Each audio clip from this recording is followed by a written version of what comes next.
Hello, I'm Nathan Loynes and welcome to this introductory video to the module Evaluating Current Debates and Developments. One of the challenges of teaching a course such as this is that the current debates are just that, they're current. Things are very fluid. Therefore, it's a choice for us to choose what the content, the subject matter of the course is going to be. Because what's current today, of course, is not current tomorrow. Therefore, in the introductory session, we're going to open up some debate as to what we think are the most salient and important parts of childhood in 2011-2012, as well as containing theoretical issues and what I consider to be interesting debates about childhood, which are gleaned from the work of other scholars to be found in books and journal articles and to some extent in the media. I hope that this course also furnishes students with some practical skills that they'll take with them once the module ends. Therefore, we're going to look at how to effectively argue a claim and a point in a manner which will be taken seriously and be deemed to be persuasive. Therefore, you might want to consult some of the books written by people such as Stella Cottrell, and we'll be looking at a specific method of argumentation proposed by Stephen Toulmin, but we'll come on to that in due course. Throughout the course, we'll be considering what constitutes a good childhood and what, therefore, must constitute a bad childhood. And how are these ideas about childhood constructed?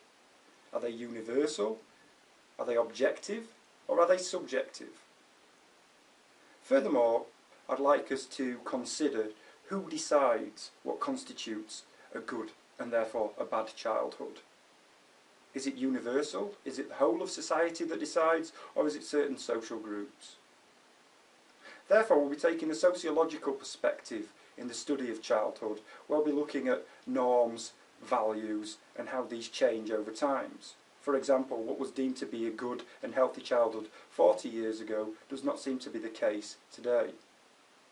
We'll also be considering the view that there is a crisis in childhood.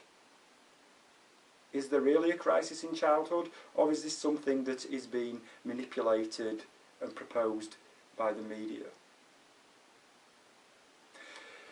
In preparation for the first session, and to get us thinking about the issues that we might cover over the contents of the course, I'd like you to consult the 3 articles that I've posted online on Moodle.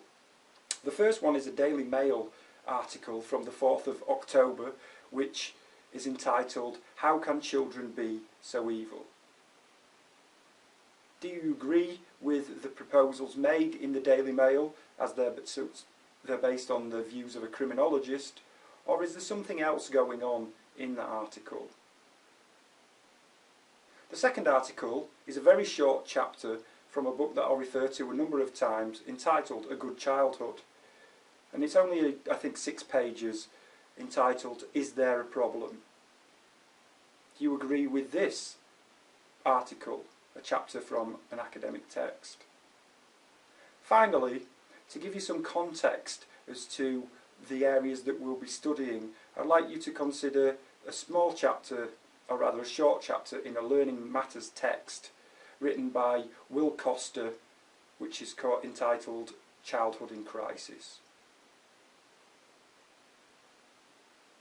If you'd like to make a number of notes and bring these along to the session, you can do so.